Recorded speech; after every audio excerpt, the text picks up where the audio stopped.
Subscribe करें हमारे YouTube channel साधना gold को और पाएं वीडियोस सबसे पहले। बेल आइकन दबाना ना भूलें।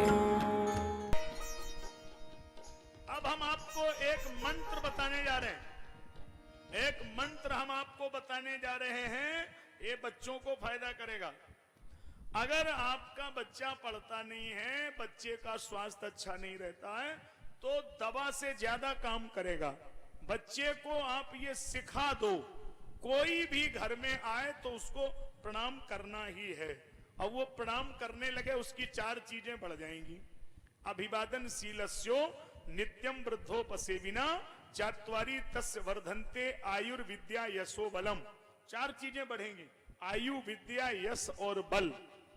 कितने लोग चाहते हैं कि महाराज हमारे बच्चे हमें प्रणाम करने लगे? कितने माता पिता चाहते हैं? मैं कोई मंत्र बताऊंगा, हाथ उठाइए, तब टीवी स्क्रीन पे दिखाइए जरा, कितने लोग हाथ उठा रहे हैं?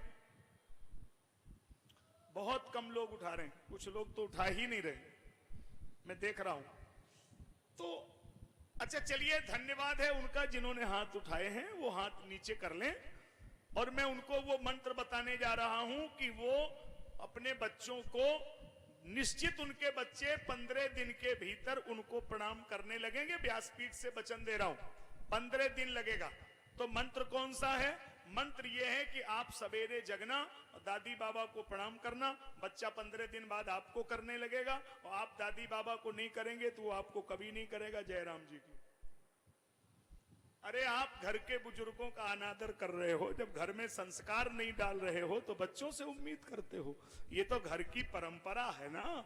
यदि आपने उस परंपरा का निर्वहन किया है तो ही तो बच्चे सीखेंगे ना।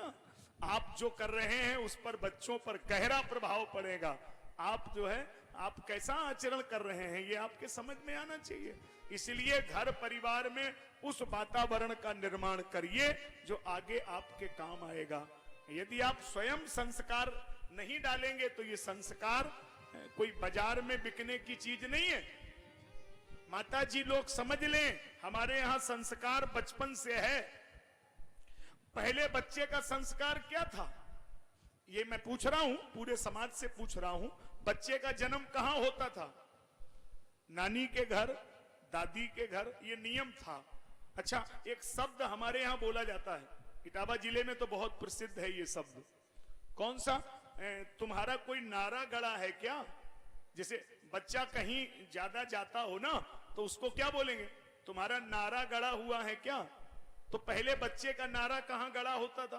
दादी के घर, नानी के घर। उसका जन्म कहां होता था? दादी के घर, नानी के घर। तो वो वहीं ज्यादा भागता था। अच्छा, अब उसका जन्म कहां होता है? आप समझ लो वहीं ज्यादा जाएगा। अब जन्म अस्पताल में होगा तो नानी के घर थोड़ा ही जाएगा, तो अस्पताल के ही चक्कर लगाएगा।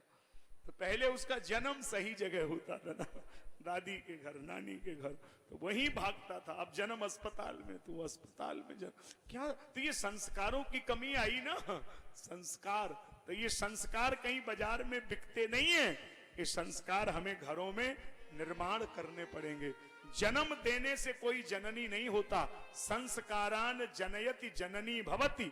जब बच्चे में संस्कारों का जन्म कर दे तभी तो वो जननी है, नहीं तो जन्म तो कोई भी दे सकता है ना। ये तो गाय भैंस भी कर सकती है, लेकिन आप संसार के सर्वश्रेष्ठ प्राणी हैं, मनुष्य हैं, संस्कार देना आपकी जिम्मेदारी है।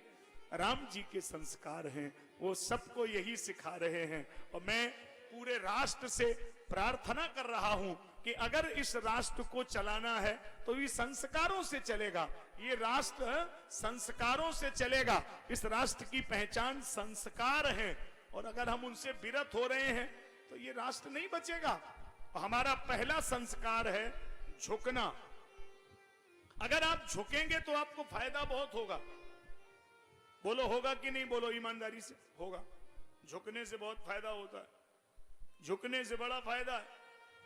और झुकता कौन है?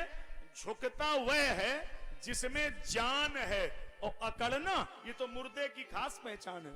जिंदा होगा तो झुकेगा, और मुर्दा होगा तो अकड़ जाएगा। तो आप तो जिंदा हैं, आप में झुकने की आदत होनी चाहिए। आप तो झुक जाइए, बड़ा फायदा होगा। एक आदमी झुकता नहीं था, सीधे चलता था, देखना बिल्कुल सीधे। अच्छा सीधे चलता था तो नीचे देखता ही नहीं था। अच्छा एक दिन आप सोचो क्या विचित्र उस आदमी की कथा। रोडवेज स्टैंड पे वो आदमी एक ठेलिया वाले से लड़ गया और कारण कुछ नहीं, ठेलिया वाले से सीधा खड़ा था और कह रहा था ये नींबू क्या भाव में दिए। उसने कहा भाई साहब झुक करके देखो संतरे हैं। कहां संतरा कहां नींबू, सोचो। नींबू और संतरा यद्यपि छिलका दोनों का एक जैसा होता है, लेकिन नींबू खट्टा है, संतरा मीठा है। कहना यह चाहता हूं कि जब आप झुक जाएंगे तो आपको खट्टा नींबू संतरा नजर आएगा, और अकड़ में रहेंगे तो मीठा संतरा खट्टा नींबू नजर आएगा। तो जो स्वयं झुकते हैं उनके पड़ोसी उनको भले नजर आते हैं, और जो खुद अकड़ में रहते हैं उनको पड़ोसी भी ऐसे ही लगते हैं। तो आप झुक कर के व्यवहार करें, सबको साथ लेकर के चलें और एक भाव से बात करें।